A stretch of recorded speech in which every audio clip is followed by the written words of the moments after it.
Enquanto a maioria dos estados na antiguidade se organizaram em torno de uma unidade política centralizada, a Grécia Antiga, apesar de não possuir unidade política e administrativa, se organizou em torno de cidades-estados autônomas, que tinham em comum o fato de falarem a mesma língua. Quer saber mais sobre a Grécia Antiga? Então assista esse vídeo até o final que eu vou te mostrar.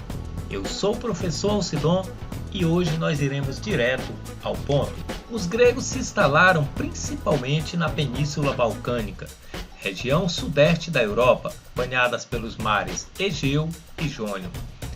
Para facilitar o estudo sobre os gregos, dividiremos o nosso estudo em 5 partes: o período pré-homérico, o período homérico, arcaico, clássico e helenístico. A maioria das informações que temos sobre os períodos pré-homérico e homérico tem como base as obras Ilíadas, que narra a Guerra de Troia, e Odisseia, que narra o retorno de Ulisses, Odisseu da guerra, ambas de autoria do poeta Homero. O período pré-homérico vai do século XX até o século XII a.C. e foi durante esse período que, por volta de 2000 anos antes de Cristo, diversos povos indo-europeus, entre eles os aqueus, os jônios e os eólios, se estabeleceram na Península Balcânica a partir de diversos fluxos migratórios. Os dórios foram os últimos a chegarem nos Balcãs e chegaram tocando o terror, dominaram a cidade de Micena e a região do Peloponeso. Apavorados, outros povos se dispersaram e passaram a povoar outras regiões do litoral grego e da Ásia Menor, no que ficou conhecido como Primeira Diáspora Grega. O período homérico vai do século XII até o século XVIII a.C. Após a diáspora, os gregos se espalharam pela região balcânica e se organizaram em pequenas unidades produtivas chamadas genos. Baseados na propriedade coletiva da terra, os genos eram formados por grandes famílias, sob o comando de um líder, o pater, que possuía diversas funções comunitárias. Com o tempo, essas unidades se tornaram incapazes de abastecer toda a população que vivia dela e começaram a se desagregar.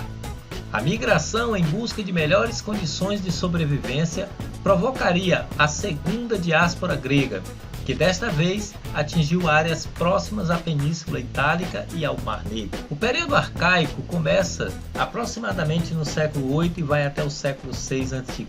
Com a crise e declínio dos genos, os antigos páteras passaram a distribuir suas terras anteriormente propriedades comunais. Com a distribuição desigual da propriedade privada, surge a classe dos aristocratas e começa a formação do que daria origem às cidades-estados gregos. Principais unidades político-administrativas do povo grego, as cidades-estados passaram a desenvolver modelos próprios de organização interna e de governo. Atenas e Esparta são exemplos de cidades-estados gregas. Foi durante esse período que foram criados os Jogos Olímpicos em homenagem a Zeus, principal divindade grega. Como já mencionado, Atenas e Esparta são os dois maiores exemplos de cidades-estados gregas. Atenas era uma cidade voltada para o comércio, fator essencial para que ela se tornasse uma cidade pluricultural e voltada às atividades intelectuais, onde nasceu a filosofia e o teatro, e ali tiveram espaço fértil para se desenvolverem. Ao longo de sua história, Atenas passou por vários tipos de governo: monarquia, oligarquia, tirania, mas o principal sistema de governo desenvolvido pelos atenienses foi, sem sombra de dúvida, a democracia, caracterizada pela participação dos cidadãos, exclusivamente homens, filhos de ateniense, livres e maiores de idade, para tomarem as decisões políticas. Esparta, por outro lado, estava localizada em uma região de terras férteis, a Península do Peloponeso, e priorizava a produção agrícola em vez do comércio. Também possuía uma sociedade altamente militarizada, em que todas as crianças do sexo masculino, em perfeitas condições de saúde, recebiam treinamento militar a partir dos 8 anos de idade. Seu governo era oligárquico ou seja, controlado por um grupo restrito de pessoas que pertenciam às classes mais elevadas. O período clássico vai do século V ao século IV a.C. De maneira geral, no período clássico houve a consolidação dos modelos de cidades-estados gregas. Conflitos de ordem interna e externa marcaram esse período. Do ponto de vista externo, tivemos o ataque do Império Persa à Grécia, que ficou conhecido como Guerras Médicas e durou de 499 a 449 a.C. Durante esse período, as cidades-estados gregas se uniram para derrotarem os persas. Atenas liderou a Liga de Delos, enquanto Esparta liderou a Liga do Peloponeso. Ao final, os gregos saíram vencedores, limitando dessa forma a expansão do Império Persa.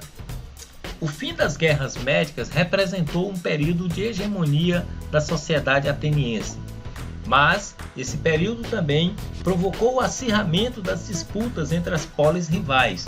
Essa situação levaram os gregos a uma guerra interna envolvendo as cidades-estados de Atena e Esparta, que ficou conhecida como Guerra do Peloponeso. Esse conflito contribuiu de forma decisiva para o declínio da civilização grega e facilitou a ação de invasores externos. O período helenístico é o período que vai do século III ao século II a.C. Com o enfraquecimento das cidades-estado, a Grécia foi conquistada por Filipe II, rei da Macedônia. O filho de Filipe II, Alexandre o Grande, expandiu os domínios do pai, dominou vastas áreas e conquistou outros impérios, levando a cultura grega pelo Oriente.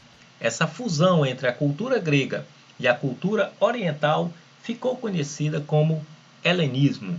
Se você gostou dessa videoaula, não esqueça de dar o seu joinha e fazer a sua inscrição em nosso canal. Dicas de História para o Enem.